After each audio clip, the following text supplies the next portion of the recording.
Should we make better products that we could sell for better profits to our best customers? Or maybe we ought to make worse products that none of our customers would buy that would ruin our margins. What should we do? And that really is the dilemma. The time has come to kick off this magnificent series to celebrate the life, work, and theories of Clayton Christensen. Before we start, I want to thank our sponsor, Next Estate. Next Estate are specialists in investment in property in the Berlin market, particularly in times of inflation. You can find Next Estate at next-estate.de or next-estate.com. Let's get started with Matt Christensen. Welcome to a special 3-month series to celebrate the life and work and theories of the late Clayton Christensen. To mark his work and commemorate his 3rd anniversary, we are bringing you our most ambitious and happiest series yet. It will go in chronological order, chronicling his work with each of his co-authors. The series will involve Joe Bauer, Rita McGrath, Hal Gregerson, Scott D. Anthony, Michael B. Horn. We will talk to Taddy Hall, Bob Mesta. We'll talk to Afoso Ojomo, and we'll talk to Karen Dillon, amongst many others. But it left us with a dilemma, because of all the works of Clayton Christensen, there was one book that he wrote alone, The Innovator's Dilemma. And that left us with a dilemma. Who would we have to talk about that book? And as everyone knows and has been touched by the work of Clayton Christensen, knows that he was an extremely humble and generous man. And the apple does not fall far from the tree, because it goes for his family also. And to commemorate this work, we're joined by Matt Christensen, who is the co-founder, managing partner, and CEO of Rose Park Advisors. And he has kindly joined us here in Dublin in the iconic offices in the Greenway in Dublin St. Stephen's Green. Through planes, trains, and automobiles, he got here because we're in the midst of the worst weather, snowy weather that we've had here in Ireland in a long time. And he made it. And it is a great pleasure to welcome Matt Christensen. Welcome, sir. Thank you. It's great to have you, man. Before we launch into the theories in the Innovator's Dilemma, and Matt unpacks many of those theories for us, I want to welcome many new audience members we have, because this episode will be rebroadcast on the Disruptive Voice podcast. And I want to thank Katie Zandbergen, who has been instrumental in that and all her work in bringing us together as well. So thank you, Katie, and welcome to all the new listeners and new audience members as well. So let's get into this series. And Matt, I thought we'd start with Clay, because I'm going to call him Clay. I didn't know the man, but everybody I've spoken to says he was such a great, humble man. He mentions you, your mom, and your family throughout the books, all the books, in the footnotes and throughout all the aspects of the books. And maybe we'll start off with what a great guy he was and how these theories stemmed from at home, because many of them he mentions, and he looks through the lens of those theories from a family life. It was interesting. My being an academic was my dad's 3rd career, really. And so for me, he went back to get his PhD when I was in my kind of mid and early teens. And so we could talk about what he was doing at work, and that was always far more interesting to me than what I was doing at school. So we had just wonderful dinner table conversations about what he was learning, and he would often say that he knew he didn't really understand something well until he could explain it to his children. So that was something that he did a lot, and as a result, we really, I think, got to see these ideas come together at a time in our lives where we could understand a lot of it. And so for me, the Innovator's Dilemma came out when I was a missionary for our church. I was in Frankfurt, Germany for my mission, and I got a book in the mail and a note from my dad that said, "You should read this when you're done with your mission." But I didn't know anything about it until the book arrived. But we had talked about his research and the frameworks for many years before that. And so it was fun to see those ideas come together. what was interesting with that is that even though the ideas were relatively new, he was always the same guy.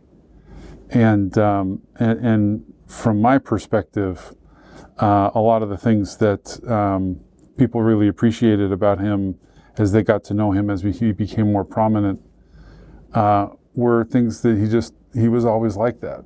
So when he tells a story in How You Measure Your Life about talking with colleagues about how he doesn't work on Saturdays and doesn't work on Sundays and needed to get home early from work to spend time with his family, and I that was my childhood. Like I was the person or one of the people he was coming to spend time with, and it didn't even occur to me that every parent wasn't like that until actually on my mission I met a former colleague of his who explained to me that he was well known in the Boston office of the Boston Consulting Group for coming in very early, leaving early, so that he could see his kids while they were still awake. And literally, when I was 20 or 21, however old I was, that was the first time it occurred to me that it wasn't like that for everybody. But he was a wonderful man, and I think has inspired me at least to feel like I can be better and do better, and I'm grateful for his example in my life. Yeah, and I was saying to you on the way over, we walked over through St. Stephen's Green. I was freezing, and Matt's like kind of going, this is like fall for us, and it's December here in Ireland. And I was saying to you that I read How Will You Measure Your Life, and it changed my life because it gave me new lenses through which to see things I was doing or not doing, as the case may be. And I realized that you work hard to be with your family, yet through working hard you're not with your family.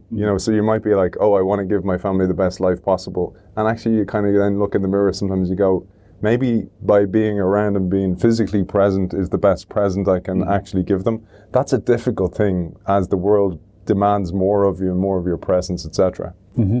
And I think in a lot of ways, just as technology has developed and become such a integrated part of our lives, harder than ever before. I think when my dad was watching me play basketball games, nobody was pinging his phone trying to get him to respond to something, so he could give me his undivided attention, and there wasn't much competing for it. And that was important for me. Today, I go to my kids' you would say soccer games, and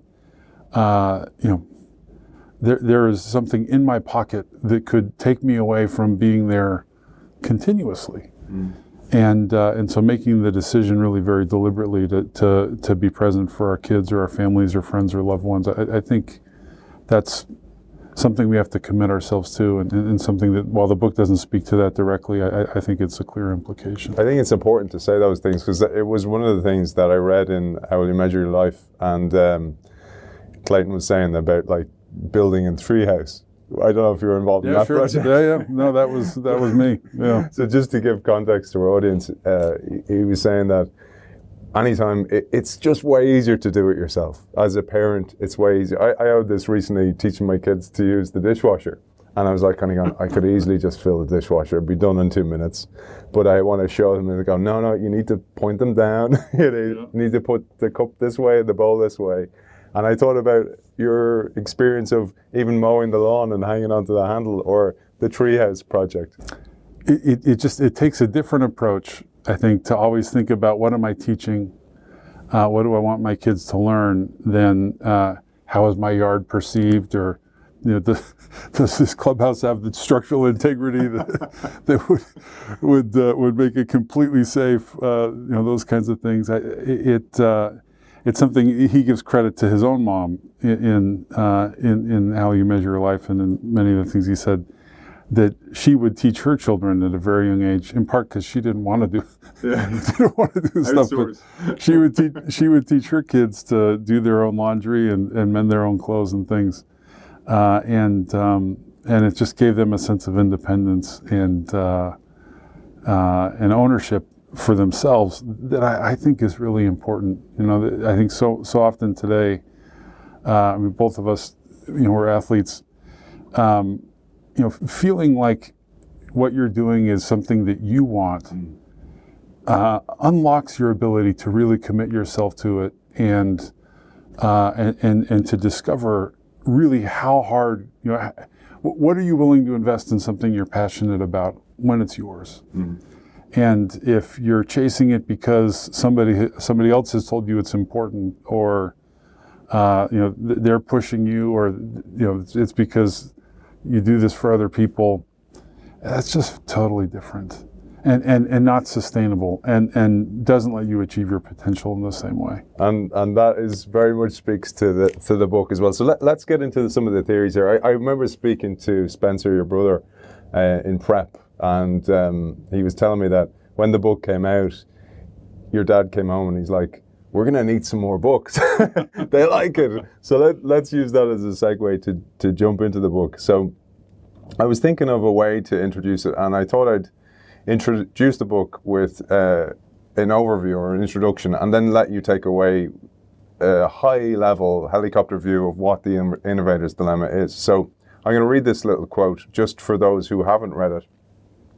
Today's book is about the failure of companies to stay atop their industries when they confront certain types of market and technological change. It's not about the failure of simply any company, and this is the key point, but of good companies, the kinds that many managers have admired and tried to emulate, the companies known for their abilities to innovate and execute. Companies stumble for many reasons, of course, among them bureaucracy, arrogance, tired executive blood, poor planning, short-term investment horizons, inadequate skills and resources, and just plain bad luck. But this book is not about companies with such weaknesses. It is about well-managed companies that listen astutely to their customers. They invest aggressively in new technologies and yet still lose market dominance. And here's a key line. The logical, competent decisions of management that are critical to success of their companies are also the reasons they stumble and lose their positions of leadership. So how can executives simultaneously do what is right for the near-term health of established businesses while focusing adequate resources on the disruptive technologies that ultimately could lead to their downfall? The Innovator's Dilemma. Mm-hmm. Yeah, it is interesting. The dilemma is kind of rooted in the idea that just because you think you know what should happen doesn't mean you can do something about it. After this book came out, my dad's told this story many times, but he did a lot of work with the company Intel, and presented his research to Andy Grove, who sat through first meeting kind of impatiently, but by the end of it realized its importance for his company. And so I had my dad come back again and again and again and again to train the top managers at Intel. And by the end of it, a couple things kind of came out of it. One was that he said, what was really valuable about all this training is it gave us a common vocabulary to talk about counterintuitive ideas. That was a really big thing. But another was that Grove identified that it wasn't really about technology. So in this book, right, the phrase that was initially coined was disruptive technology, not disruptive innovation. That came as the incorporation of the identification of an anomaly by Andy Grove that then got kind of fixed and expanded on in the solution. But Grove's point was, in one of the classic examples of disruption that the Innovator's Dilemma talks about, and the demise of the mini computer industry that's based in the Boston area where we live, there was nothing about the technology of a PC that was outside the understanding or capability of sophisticated technology companies like Wang and Nixdorf and Digital and Data General and Prime. The problem was the business model didn't work for them.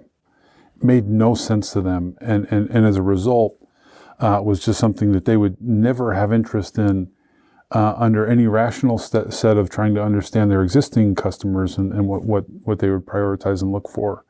So the dilemma is, what do you do when a new opportunity is incompatible with your business model? And our answer to that generally is, you need to start a new company, and kind of separate it, or sometimes we use the phrase inoculate it from the existing parent company, so that it can thrive on a basis that makes sense intrinsically for that opportunity, and not on the model that you already have. There's a really interesting example. We kept very close track of Netflix over time, which we've used disruptive. If you go back years and years ago, maybe 13 years ago, something like that, in the US, there was a chain of video stores called Blockbuster Video. And most people, when they would rent DVDs, they would go to Blockbuster, rent DVDs there. And the model at Blockbuster was that you pay for a few days. If you're late, you pay fines. They would try to sell you a few other things while you're checking out, so you leave with your movie, and they try to get you some popcorn and some candy and some soda there, and other things. Netflix comes along and starts sending DVDs in the mail, and it's a different model, and really a very different job to be done. You mentioned Bob Mesta; he could talk about this a lot more elegantly than I can. But at Blockbuster, 70% of the capacity was fairly new releases. So if you wanted to watch some old, classic movie, or a foreign film, or even just something that was popular a decade ago, perhaps they would have one copy. And whether it was there when you went to rent or not, who knows? Netflix, by doing DVD by mail, allowed you to have almost infinite library, and they could deploy it all over the place. So the model facilitated something very different. Pay on a subscription basis, that was unprecedented. It meant that there were no late fees. And so Netflix began to get a lot of traction through DVD by mail. And what people forget, who maybe didn't watch this very closely, is that Blockbuster launched an initiative that was kind of a Netflix knockoff. Same model, subscription, that tried to capitalize on the advantages of the store, but also kind of ride on the coattails of this new model. It's called Blockbuster Total Access. And so you could get DVDs in the mail, but if you wanted to, you could return them to the store, no late fees, etc. And it actually was quite successful for a time. But then what started to happen was, if you listened to the old recordings of Blockbuster as a public company, Blockbuster earnings calls, quarterly earnings calls, they would talk about things like declining sales per square foot.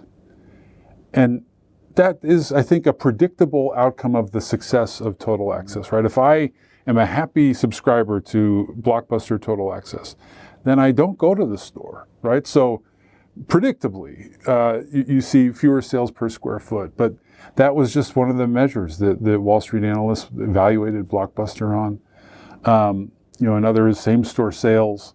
I think a lot of the people who managed Blockbuster stores were actually franchisees. So a lot of the franchisees began to say, you're competing with me, that you're violating our franchise agreement. And eventually what it led to was the CEO of Blockbuster getting fired. They replaced him with an executive from 7-Eleven, who on the very next earnings call is talking about how to grow same-store sales and sales per square foot and get people back in the store, and they killed off Total Access. And then Netflix just kind of went back to normal, and eventually became the company that it is today. I'm not saying that Blockbuster could have beat Netflix, but it's a vivid illustration of how difficult it is to set something up as totally different and give it the mandate, if necessary, to kill the parent company in order to grow and capitalize on a new opportunity. So the only way we've ever seen it work is to have it be separate and independent. But being able to say it that quickly really, I think, kind of obscures that it is a very difficult thing to do well, and frankly has rarely happened. Beautiful example, and well articulated, because I one of the quotes, and our audience often write in saying, you got to stop saying that quote, is I love the quote by Buckminster Fuller, who said, there's nothing in a caterpillar that tells you it's going to be a butterfly. And I often think of, say, for example, Total Access was this caterpillar that was this budding caterpillar, but the company kills the caterpillar before it ever becomes the butterfly. And this really is the problem, because A, it's cannibalizing what we've already created, so we have something to protect. But that means that I've got the corner office, I'm the CEO of the organization, I got to protect myself here, because I've got here based on the old butterfly, and you're trying to bring in this new competing one. And in the book, your dad talks about the failure framework and how it's built upon 3 findings. And I'd love you to take us through these. I'll tee you up for each, perhaps, as a way to remind you, because this is, you haven't read it as recently as I have, so I'll tee you up this way. So the first involves what your dad calls sustaining technologies. And these are important terms to understand the innovator's dilemma and how good management actually catches companies off guard. The quote to tee you up here is, most technological advances in a given industry are sustaining in character. An important finding revealed in the book is that rarely have even the most radically difficult sustaining technologies precipitated the failure of leading firms. Occasionally, however, disruptive technologies emerge, innovations that result in worse product performance, at least in near term. Ironically, in each of the instances studied in the book, it was disruptive technology that precipitated the leading firm's failure. Sustaining innovations are so important and attractive relative to disruptive ones that the very best sustaining companies systemically ignore disruptive threats and opportunities until the game is over. Now, I'll let you unpack that, because this is sustaining versus disruptive. Also very important to your work in Rose Park Advisors, because you look for the characteristic of disruptive, while many legacy or incumbent organizations take their eye off them, because they're, as Michael Rayner said to me, they will send you a bouquet of roses to go, you take that disruptive one off because there's no money in it. So it's a challenge. Yeah, it is. So I think the first thing I would say is, in some regards, sustaining innovation kind of gets a bad rap, right? The thing that makes good products better, and most of the products that we use better than the ones we had before, is sustaining innovation.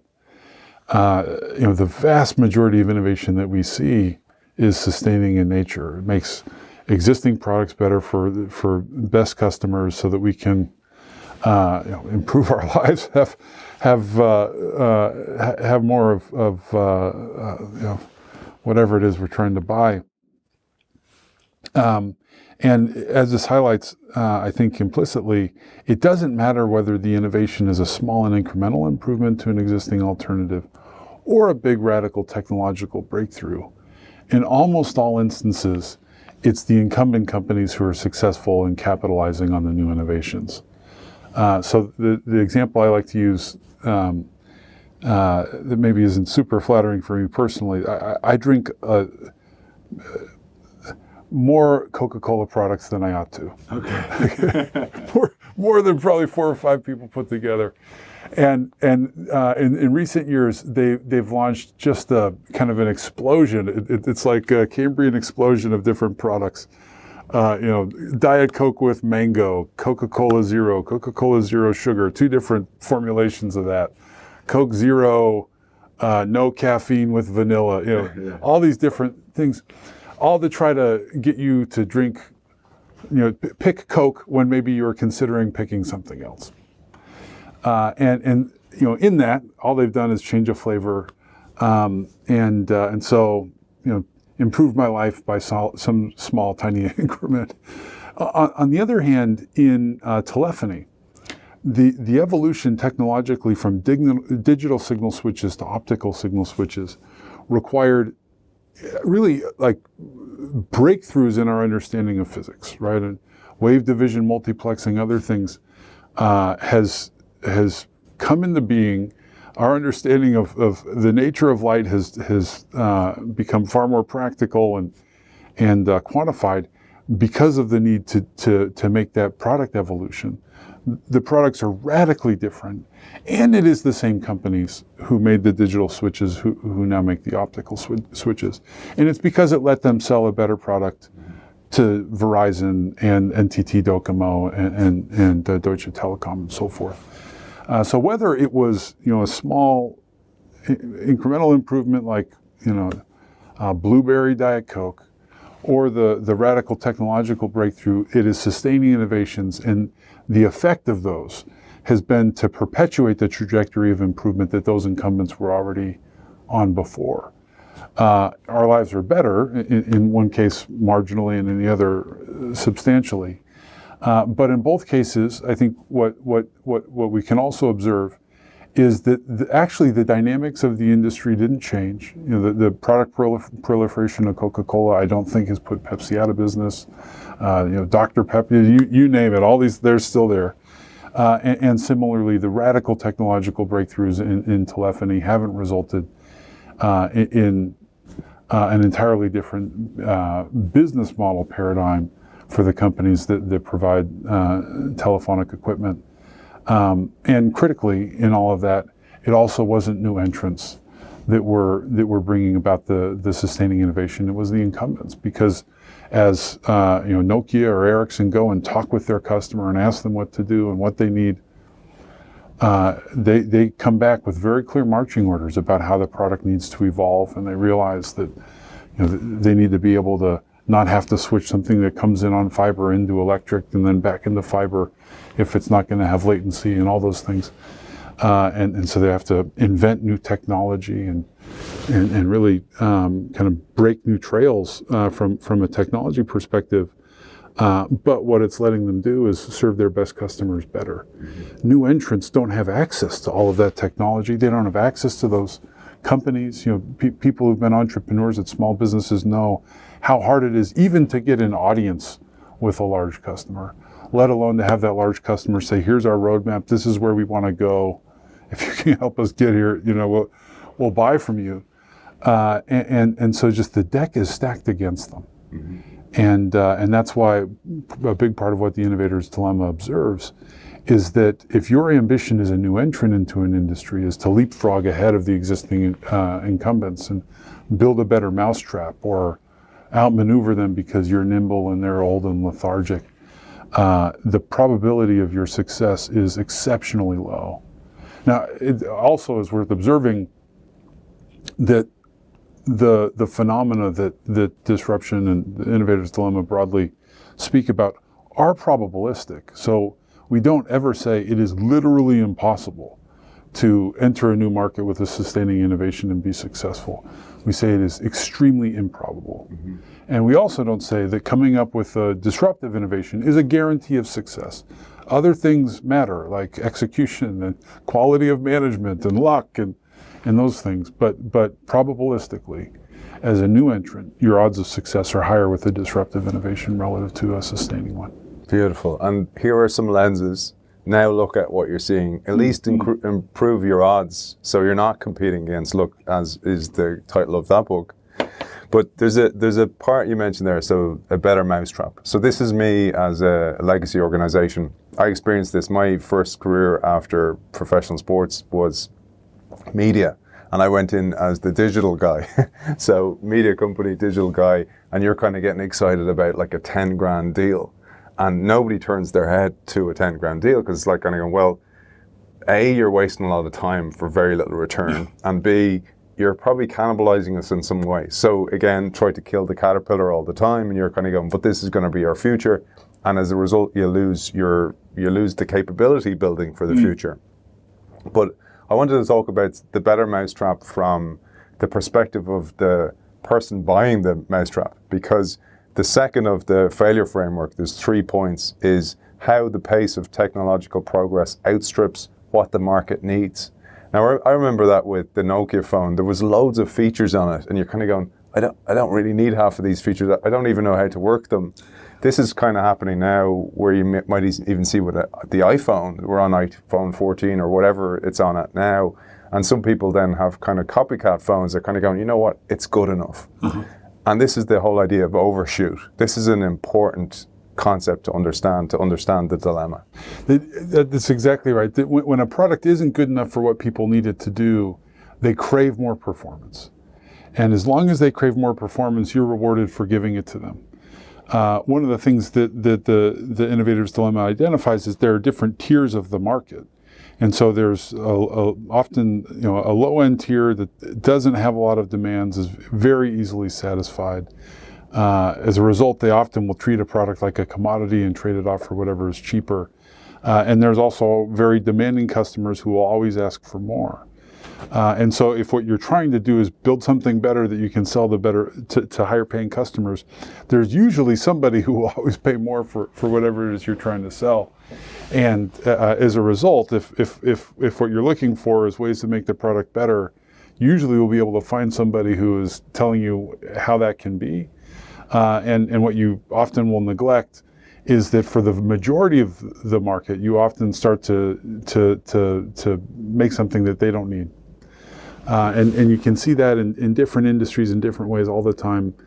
A lot of times software companies will have to will obsolesce whatever it is you bought to force you to change because you're already happy with what they've given you, right? And so they just say, like, we're going to stop supporting this, and then you have to upgrade. But what an incredible indication that they've already overshot the performance that you need from them, that you literally have hung on to this fossilized piece of software so long that they won't support it anymore. It's a clear indication that there's an opportunity for someone to come in underneath and have a different model that caters to people who've been overshot, doesn't have to have all the bells and whistles, but maybe is cheaper or easier to access or so forth. So overshoot is a big part of how disruption, the mechanism that kind of creates the opportunity for people to come in at the low end. Mm-hmm. And you made me think there about how, for example, certain phone manufacturers will, the apps won't work on that phone anymore, so you have to upgrade to get a new phone. So yeah, I hear you. But the concept of overshoot is, I thought about, for example, Dollar Shave Club. So, you got 7 blades, now you got 8, now you got 9, and you're kind of going, I only need 1, and then you'll go with the cheap one.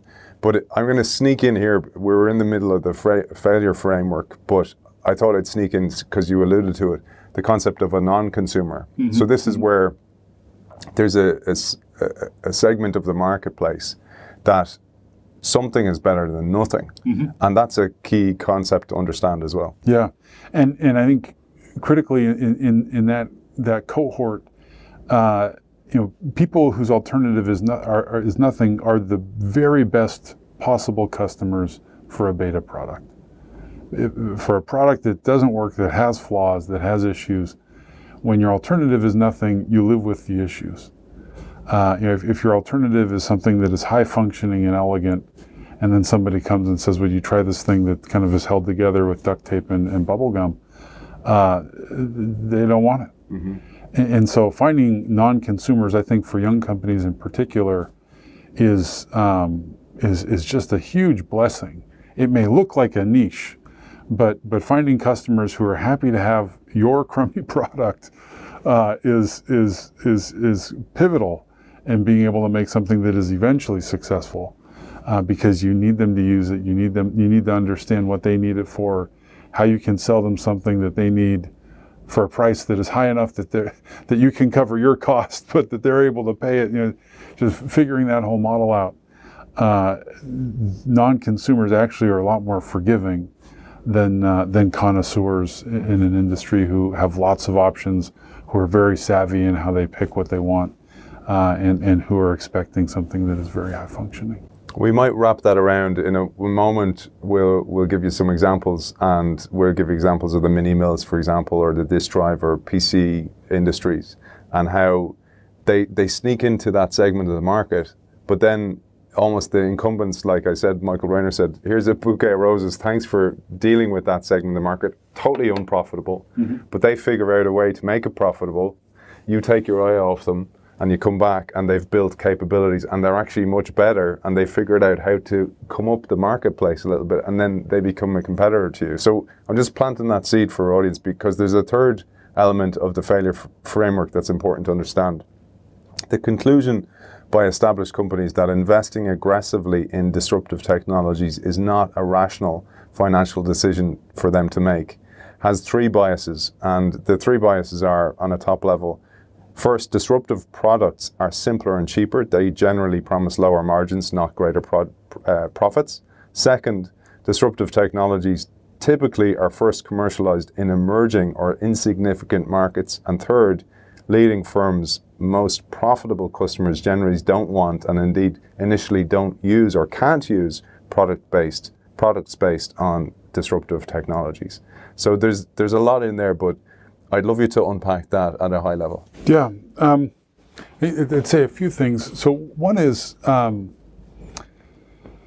it's interesting, when you talk with entrepreneurs, they often will give you this sort of origin story about how they came up with the idea of their business, that they were in the shower one morning, they had this brilliant idea, kind of this eureka moment, and that they were the first person to think of this.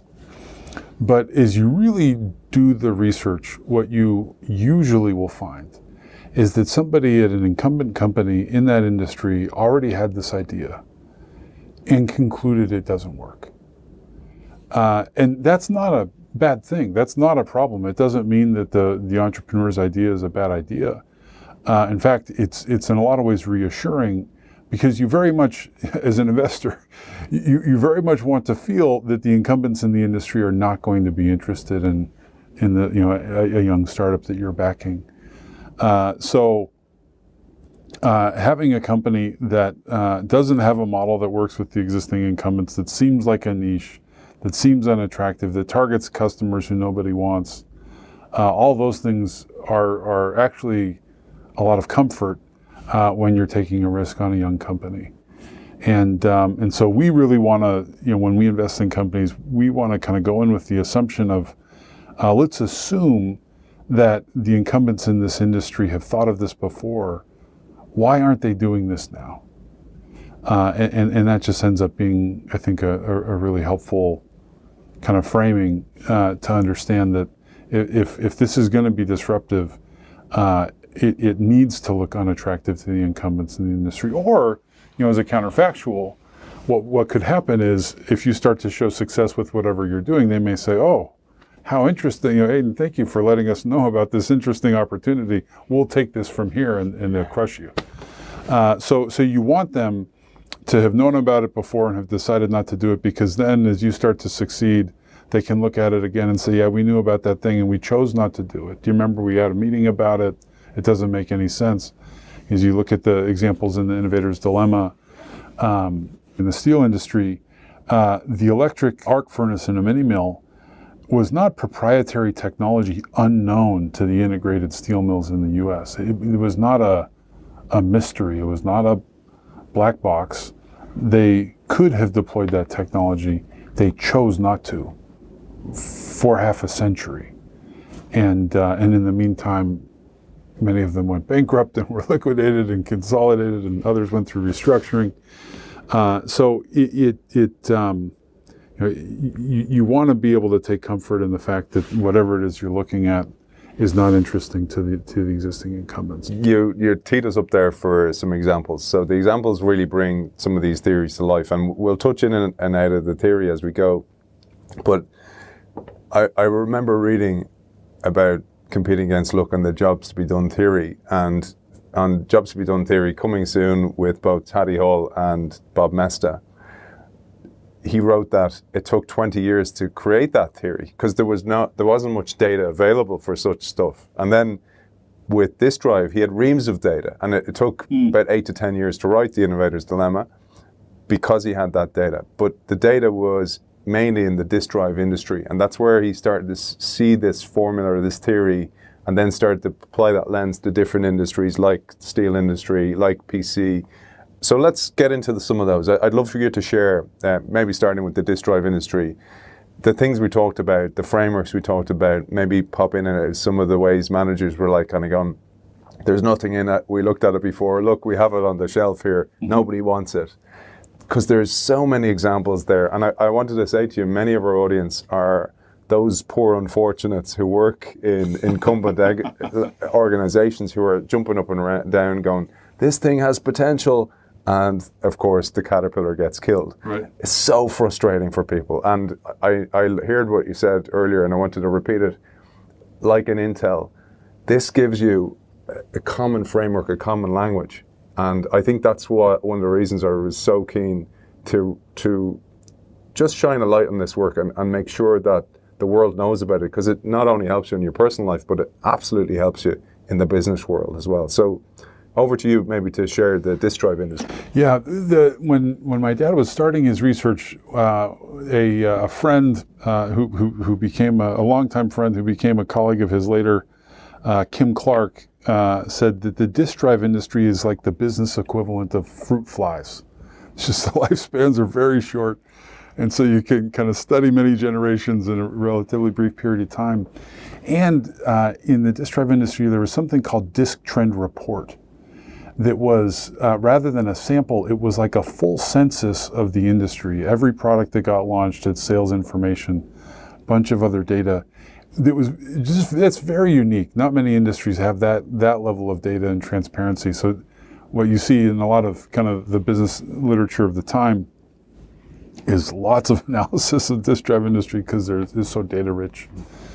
But what it showed was this phenomenon of disruption, that there's a form factor to disk drives of a certain size drive that would plug into a certain size computer, and as those computers would get more sophisticated, people would demand more storage on the drive, and so if you have disk drives in a mainframe, nobody is saying to you, hey, do you think there's a way you could make that disk drive smaller and use less energy?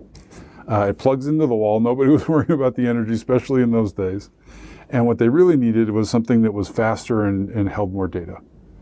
And so improving the density on the plate and the speed with which the plate could turn and the head could read, that was the whole story.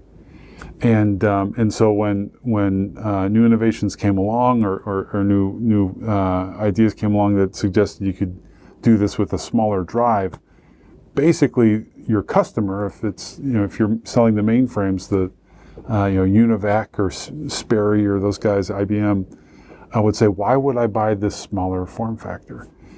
So that smaller form factor doesn't take root in the mainframe computer manufacturers. The smaller form factor takes root in what was at the time called mini computers that probably had a footprint that includes your seat and my seat, the size of a desk, that then had a smaller disk drive. And that then becomes successful because the minis are disruptive themselves. They sell to a different category of company that can't afford a mainframe that fills a room but can buy a mini. And when the disk drive manufacturers who make the smaller form factor disk drives talk to Digital and Wang and Nixdorf and ask them, what do you want? They say, wow, better memory density on this plate would really be helpful.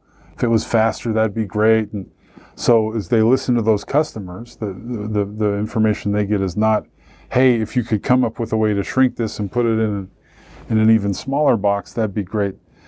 So they don't do that.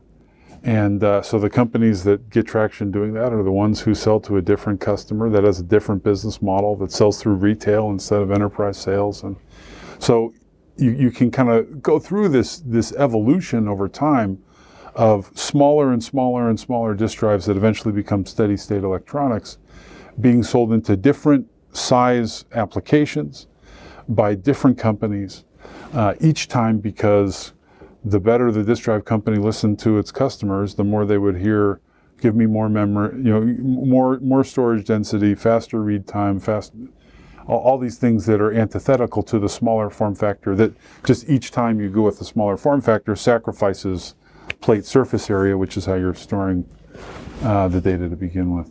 It's a great example, and I hope you see now how the theories are coming to life, where, for example, there's no market in that thing, and my best customers want better, not worse performance, etc.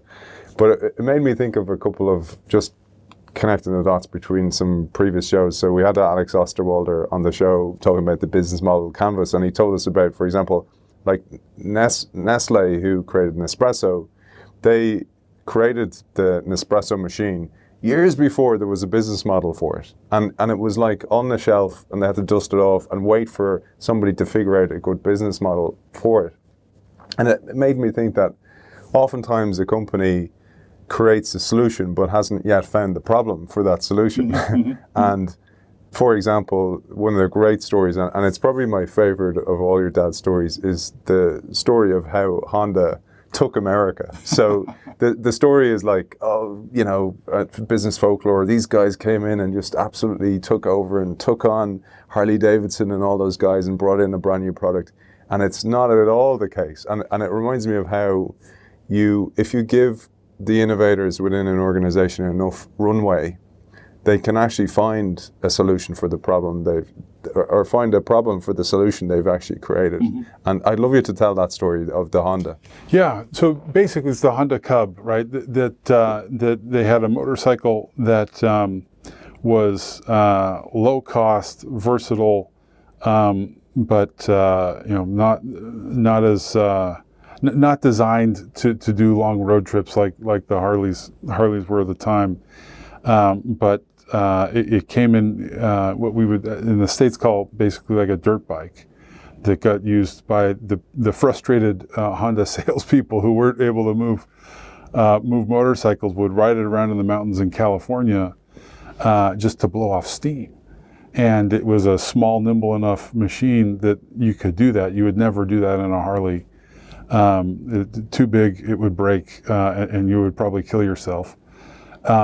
But other people saw it and got interested in this kind of unique application for for the Cub that caused it to kind of take off and get popularity. But even as it did that, it's not among a customer base that Harley or other similar motorcycle manufacturers were interested in.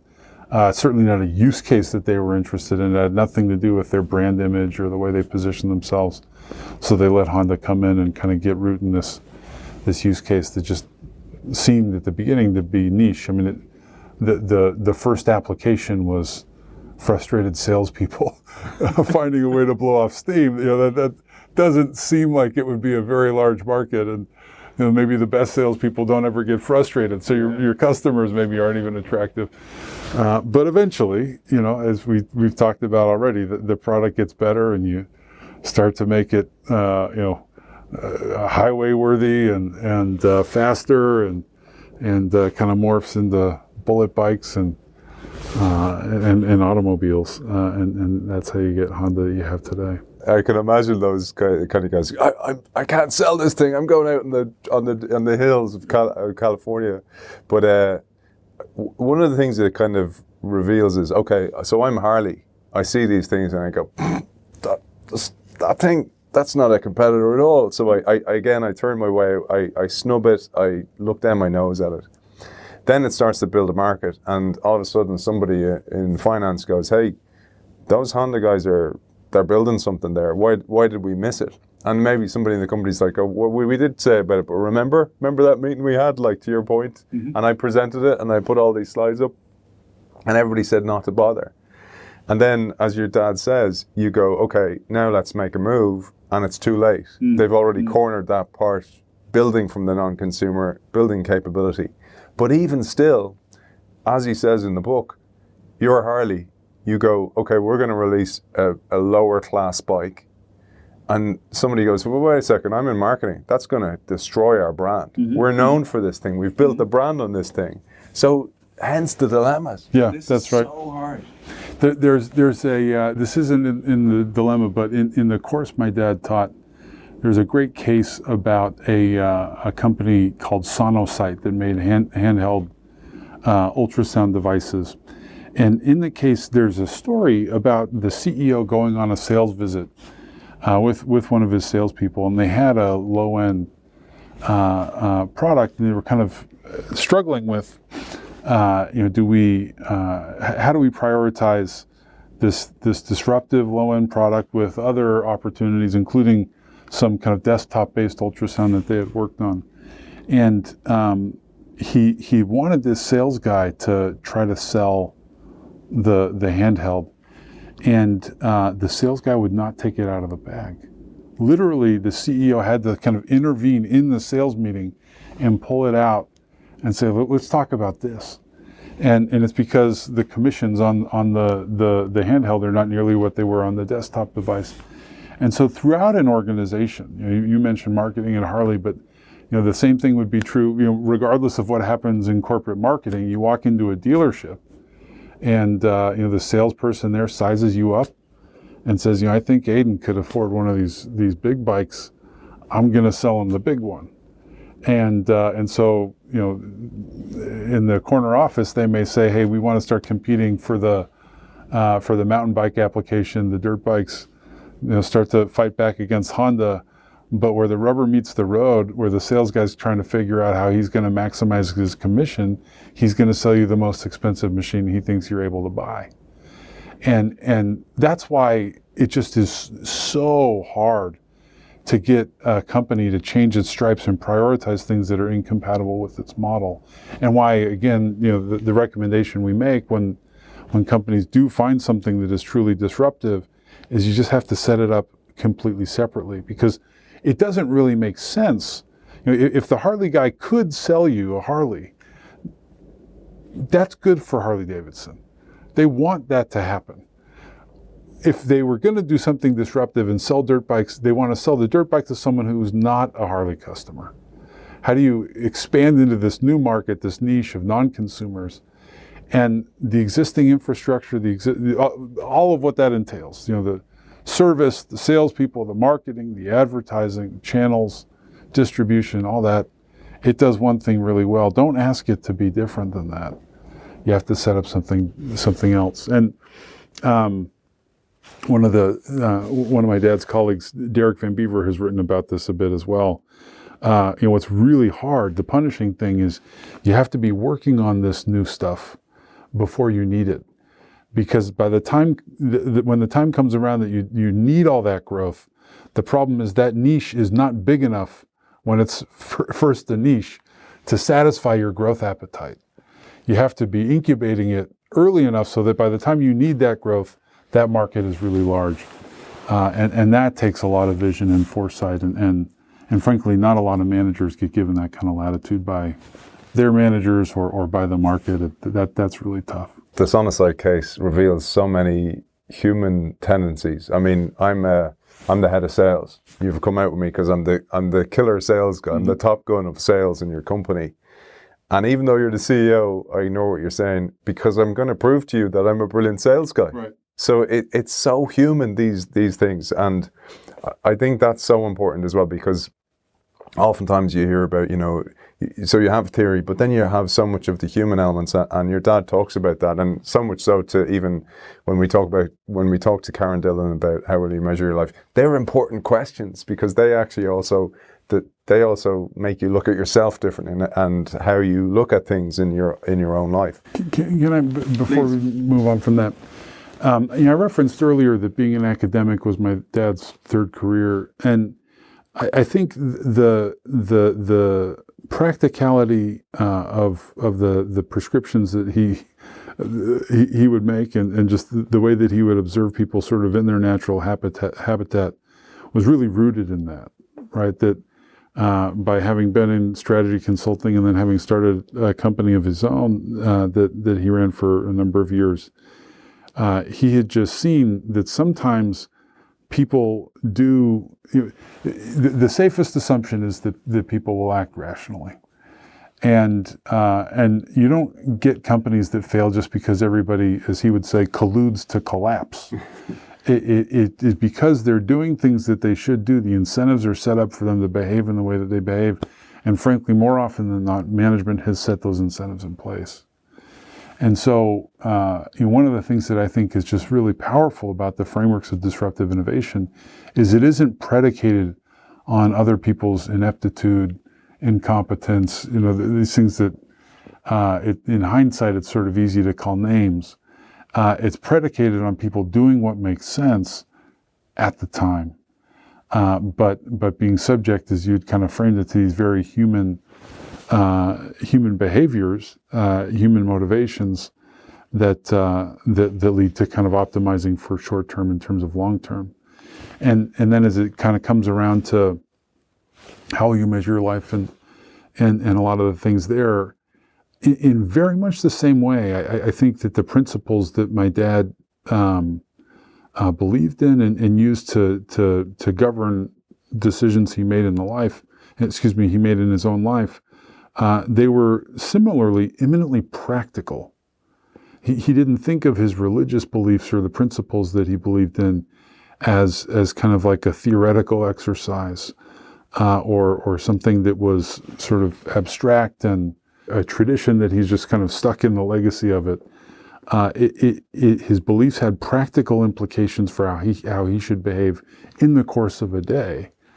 And I think that practicality is one of the things that is just truly unique about these frameworks and really about the way my dad kind of governed his life. Yeah, because we didn't mention that he had his own company as well. So I know you said he worked in industry, but he actually had his own company. So that's really like along with a bunch of other guys, and that's really understanding it and having the scar tissue as well. And having so much of it not go the way he had hoped.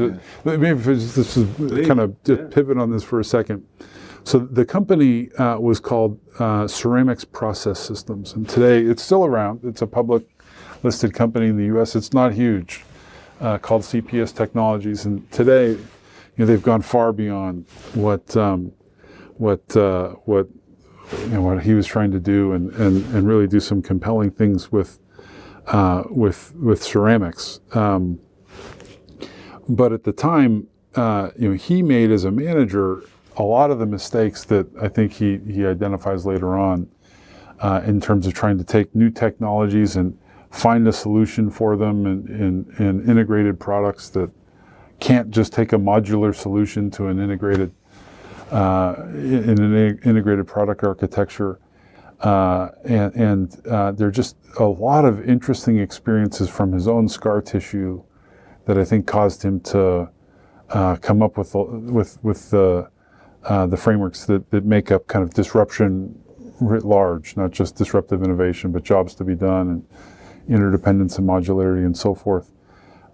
So it is hardly, it's not at all the case that that from his perspective, these frameworks are sort of all born out of success. Very much the contrary. I think he feels like he made a bunch of mistakes that in hindsight could have been avoidable, but that he didn't think were entirely irrational, and he came up with ways to frame those so that other people didn't have to repeat the mistakes that he had made. There was an article that Michael Rayner, who's our forthcoming guest, wrote with your dad on the mobile industry. They wrote it on the communications industry, and they called it Integrate to Innovate, and it was about modularity, etc. And you mentioned also your dad's company that's still running, and that was very much about modularity as well. So I'd love you to tell us a little bit about that, because this is stuff that's not in the book, and this is gold for our audience. So Ceramics Process Systems made metal matrix composites, and one of the parts that they made in the very early days was they got a contract to make small components for piston rods for BMW engines. And there are all kinds of complexity and challenges in trying to make those components, and CPS was trying to go from things that work on a laptop, that work in the lab, to production scale, and all kinds of problems with that. But they got it, they nailed it, and so my dad got a briefcase full of these parts, put them in foam padding, flies over to Munich. They put them in the test engine, and the piston rod connects the piston that goes up and down to the rod that turns the central powertrain in the motor. And as they swapped out the rods that were on this test engine and replaced them with the ceramic parts and turned it on, the engine just began to vibrate uncontrollably until it ceased. And what they didn't think of, but in hindsight would have been pretty easy to identify if you had been thinking about it, is that in designing the engine itself, the engineers had had accommodated the reciprocating mass of the metal piston rods that they had been using. And when you change those out and replace them with things that are stronger and lighter weight, then actually the whole design is no longer in balance. And so even though it seems like you can swap out one part and flip in a new one, you can't. It's the system is fully integrated. And so, you know, they met the spec, but BMW never became a customer. So not much later than that, Toyota called and said, hey, we have this other idea. We'd like for you to make parts for our engines. I mean, I said, yeah, we've got some experience with that. Car company, maybe not right for us. And they asked, what was it? And he explained, he said, that was a stupid mistake. They should know better. This is not what we want you to do for us. We'd like you to make cylinder liners. So one of the properties of a ceramic is it has a coefficient of thermal expansion of close to 0 and is a great insulator. And so if you put it in a cylinder and you have the piston moving inside of it, you trap the energy in there so it doesn't just dissipate as lost heat through the engine. It makes it burn more efficiently so you have fewer emissions. So they asked him, can you kind of, make a cylinder liner that will fit this tight spec? And it took him forever. They finally did it. He flies over to Toyota City outside of Tokyo. They put it in the engine, turn it on. He's kind of waiting for the thing to start vibrating. It didn't. It was going great until all of a sudden it didn't, and the engine seized, and that was it. Well, it ends up that it worked basically the way that they hoped it would. It trapped the heat.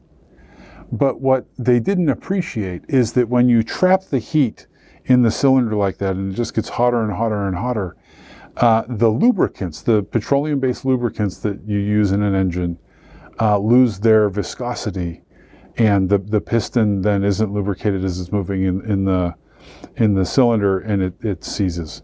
So you couldn't, even though it met the spec and did what they wanted, still even then, it isn't sufficiently modular for you to be able to change this element of the engine, because you don't control the manufacture of the lubricants. The lubricants break down at those high temperatures that they were aiming for with the cylinder liners. Just two stories from his experience. We were kind of talking about scar tissue before.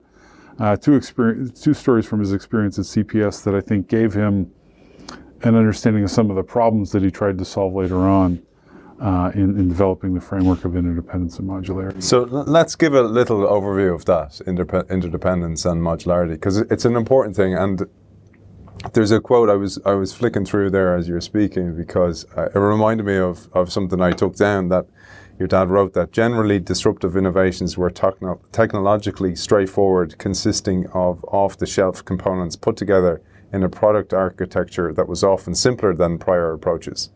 And I was thinking also of that little quote. The reason I took that, it reminded me, we had Steve Sass on the show before, the guy who developed the first digital camera for Kodak. And it was this monstrosity. It was like a Frankenstein, a bit of this and a bit of that all hacked together. And he's like, ta-da! And he went around the organization. And he was only 26 at the time. And everybody's like kind of going, how much is this thing going to cost? And it often reminded me of that you're going to get shot for your Caterpillar always, because it's going to look terrible. But this idea of it's hacked together components, oftentimes doesn't work and breaks down. Like the first iPhone on stage didn't work. We know that story. And by the way, I wanted to mention to our audience, that is a great story. Steve Jobs was a huge fan of this book as well. So I'm throwing a lot at you here, but bring it wherever you like. Yeah, well, one of the things that you had talked about earlier was overshoot. And one of the things that is not in the innovator's dilemma, but is in the innovator's solution, is that as products continue to improve, as they get to be better than people need them to be, then the product architecture usually shifts. The basis of competition changes, so that instead of people buying a product that is just the best on what has historically been the primary measure of value in an industry, it shifts and people start to care more about things like customizability, speed to market, different kinds of plug-and-play features that really demand a modular product architecture. So what the theory of interdependence and modularity suggests is that during whatever time a product is not good enough for what the target customers you're going after are trying to accomplish, you need to have an integrated product architecture that allows you to optimize the performance of that product for that measure of performance that those customers are seeking. But as soon as you get to a point where it does what they need it to do, then the product architecture should switch from integrated to modular. And that product architecture then allows, that product architecture switch changes the whole ecosystem around the product, so that the value isn't captured in making the whole thing, it's captured in making the components. The assembly is kind of commodified, and things change pretty radically. So the framework is very powerful, and I think one that maybe we talk about less often than we should. When I introduced you as managing partner, CEO, and co-founder of Rose Park Advisors. The founder with you was your dad, Clay. And earlier on you mentioned how, and I didn't know that about you, were out in mission when the book came out and the copy came in the post, etc. And I thought about how much it informed your life in many ways. And your business life, not only on a personal level, but on a business life. And it gives you this amazing lens through which to look at potential. So you don't kill caterpillars, you actually actively seek them out and kind of go, is that disruptive? Has it been on the shelf of a company before and ignored? Give it to me, that's exactly what I'm looking for. It's a huge competitive advantage for you as an investor. And I know your brother Spencer also works in the company as well. You guys must be absolutely loving this and living it every single day. Maybe you'll give us a bit of an overview of what Rose Park does. Yeah, maybe I'll back up even a little further than that. Like a lot of people, I think my dad was always my hero. I had the advantage, I think, in some ways of, most kids think their dad is the biggest and strongest. Ends up that my dad was usually bigger than most other dads. But throughout my career, I've just kind of progressively made decisions that let me work more and more closely with him. So I had worked as an intern, as an undergraduate in capital markets, before the global financial crisis back in 2001, doing credit derivatives and credit default swaps. And I thought it was fascinating, but had the opportunity to go to BCG and kind of follow in my dad's footsteps there, and so took that. And then some of his former students started a consulting company called Innovator that was based on helping companies grapple with the challenges that challenges and opportunities that disruptive innovation presents to them. And so had the opportunity to leave BCG and go to Innovator. And that meant I got to work, more with my dad and his ideas and those things. And then after a few years, I had the opportunity to take the investing that we had been doing just as a family and professionalize that and co-found Rose Park with him. So I just have always had the opportunity, or have availed myself of the opportunity to get closer and closer to him. And that's just this kind of a common theme in my life, and will forever be grateful for that. We named Rose Park after the neighborhood in Salt Lake City where my dad grew up. He grew up in a wonderful community that didn't have a lot to do with the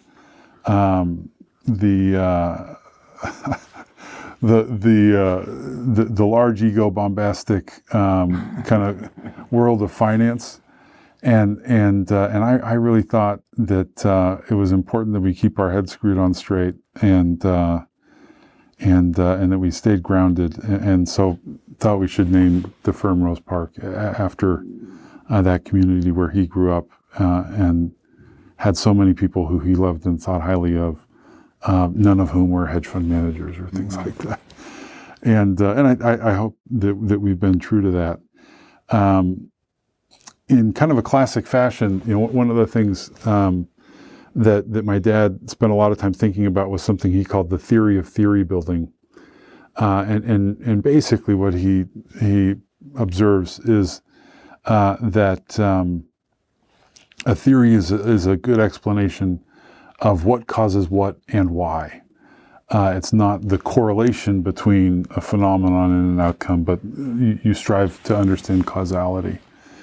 And one of our feelings in how we think about investing is that disruption and these other frameworks are causal in driving investment outcomes. And that other attributes that often get closely examined in finance, at least through the way that we look at the world, are not.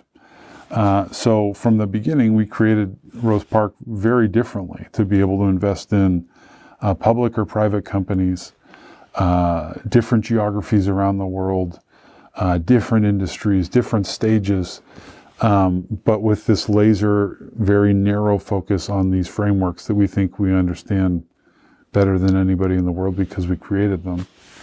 And so, from the beginning, we've invested in public companies like Netflix and private companies like Coupang in Korea, and Nomi Health in the U.S. And many others, many other wonderful entrepreneurs that we've been able to work with. But in all cases, we're using these research frameworks not only to identify where we think interesting opportunities lie, but then also, as is invariably the case, as we kind of start down a path with an entrepreneur trying to figure out what the future holds for the company that we're all working together on, we learn that some of the things we thought at the beginning are not correct, and we have to adapt.